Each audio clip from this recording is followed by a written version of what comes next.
അമ്മ എന്ന് എല്ലാവരും സ്നേഹപൂർവം വിളിക്കുന്ന പ്രിയപ്പെട്ട മാതാ അമൃതാനന്ദമയിക്ക് ജന്മദിനത്തിൻ്റെ ആശംസകളും പ്രാർത്ഥനകളും നേരുകയാണ്. ക്രിസ്തുനാഥൻ ഇപ്രകാരം പഠിപ്പിച്ചു, ഞാൻ നിങ്ങൾക്കൊരു കൽപ്പന നൽകുന്നു, നിങ്ങൾ പരസ്പരം സ്നേഹിക്കുവിൻ.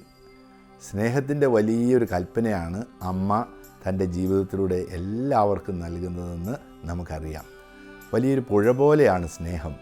അതിനെ തടഞ്ഞു നിർത്താനാകുകയില്ല, അത് ഒഴുകുകയാണ്.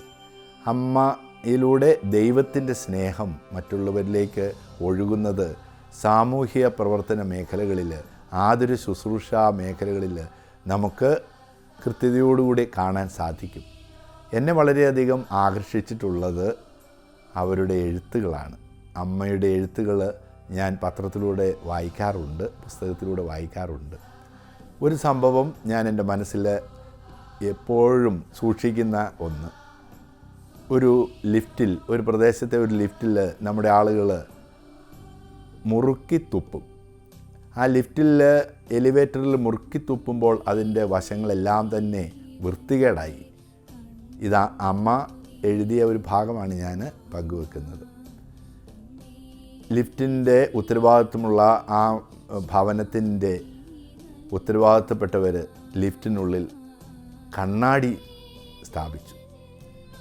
അന്നു മുതൽ ആരും തുപ്പാൻ പരിശ്രമിച്ചില്ല. കാരണം തുപ്പാൻ തുടങ്ങുമ്പോഴേ മുഖം അവരുടേതാണ്.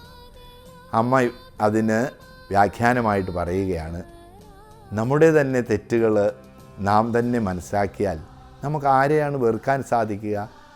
ആരുടെ മുഖത്തേക്കാണ് തുപ്പാൻ സാധിക്കുക? ആരെയാണ് കുറ്റപ്പെടുത്താൻ സാധിക്കുക?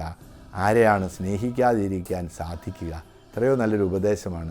ഇത്തരം ഉപദേശങ്ങൾ കൊച്ചു കൊച്ചു ഉപമകളിലൂടെ, ആഖ്യാനങ്ങളിലൂടെ അമ്മ നൽകുമ്പോൾ അതെല്ലാവർക്കും നൽകുന്നത് സ്നേഹത്തിൻ്റെ സന്ദേശമാണ്.